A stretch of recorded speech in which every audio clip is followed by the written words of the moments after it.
AI is moving beyond generating text on a screen. As it begins to operate the physical world, steering autonomous vehicles, synchronizing factory cobots, or driving remote surgical robotics, it runs into a hard physical constraint. That constraint is the 10-millisecond wall. This is a rigid boundary dictated by the speed required for mechanical safety and human perception. Currently, the logic processing happens far from the device. A vehicle on the street sends an inference request across a backbone network to a centralized hyperscale data center. Even running perfectly, that round trip takes roughly 50 milliseconds. At 100 kilometers per hour, a 50-millisecond delay translates to 1.5 meters of physical travel distance. That is the exact width of a human being in a crosswalk.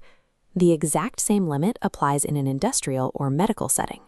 If the tactile feedback from a remote surgical scalpel is delayed by more than 10 milliseconds, the surgeon's hands lose their natural coordination. Hyperscale data centers possess immense computational depth, but they cannot bypass the physical distance between the processor and the machine, nor can they repeal the speed of light. This chart details our four-tier computing architecture. Tier 1, the hyperscale cloud, operates at 100 megawatt scales, but distance stretches latency to hundreds of milliseconds. Tier 2, regional edge locations reduce delay, but cannot guarantee sub-10 millisecond responses. At the bottom, Tier 4, on-device compute, has zero transmission latency, but a 100-watt limit severely restricts model size. Notice the void between them. We lack a compute layer guaranteeing immediate urban inference. That empty space must be filled by Tier 3, Spatial Compute, nodes between 10 kilowatts and 1 megawatt, built specifically to breach the 10-millisecond wall. To consistently achieve that timing, spatial compute cannot be centralized. It must physically blanket urban areas in a dense, continuous mesh. Securing new real estate, trenching fresh fiber, and extending local power grids for tens of thousands of standalone Tier 3 nodes is economically impossible. The infrastructure requires a host that is already built. The cellular base station is the only existing urban infrastructure that possesses the requisite land, power, and high-speed backhaul to host spatial compute. The architectural pivot making this possible is AI RAN. By integrating AI inference silicon directly alongside radio frequency hardware, a single base station operates simultaneously as a communications tower and an AI inference server. Telecom operators are transitioning their business model from charging for data volume to monetizing localized compute power. An AI RAN node uses its intelligence to optimize cellular downlink speeds of mobile users, while simultaneously selling its idle GPU cycles to execute local physical AI tasks. Despite rapid alignment around the concept, a fracture exists within the AI RAN alliance regarding exactly what type of silicon belongs inside. This AI RAN alliance strategy map outlines competing philosophies.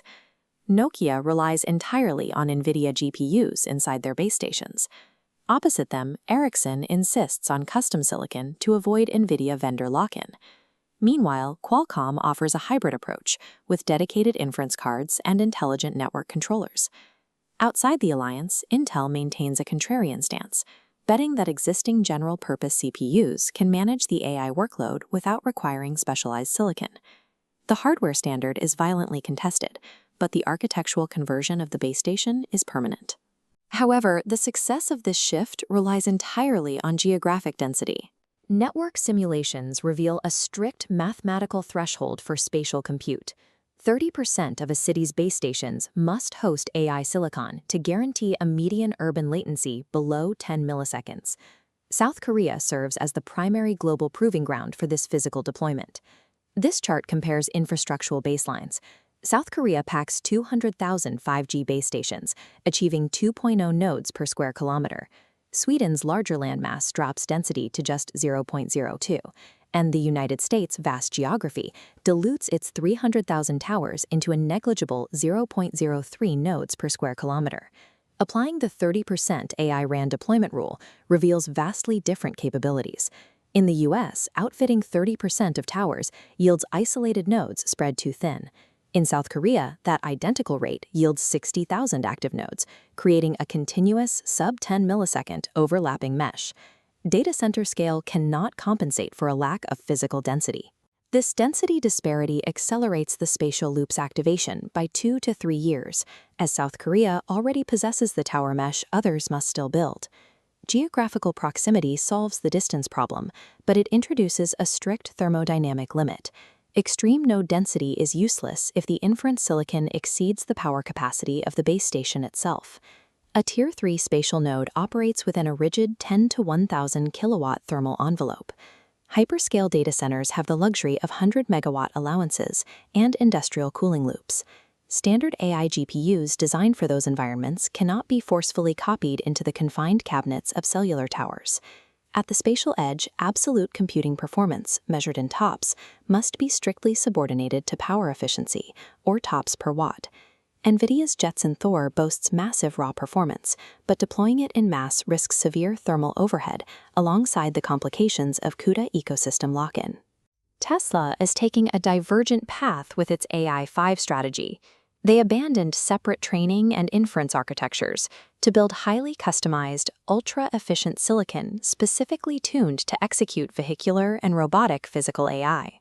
Outfitting a nationwide network of base stations requires hardware engineered from the ground up to sip rather than gulp electricity. Victory at Tier 3 does not belong to the company that builds the fastest chip. It belongs to the company that executes the highest volume of inference inside a rigid thermal box. Fulfilling this strict efficiency mandate requires a bespoke semiconductor ecosystem. Right now, that precise supply chain is rapidly coalescing in South Korea. This map details the emerging players. DeepX engineers edge MPUs executing real-time AI on under 5 watts.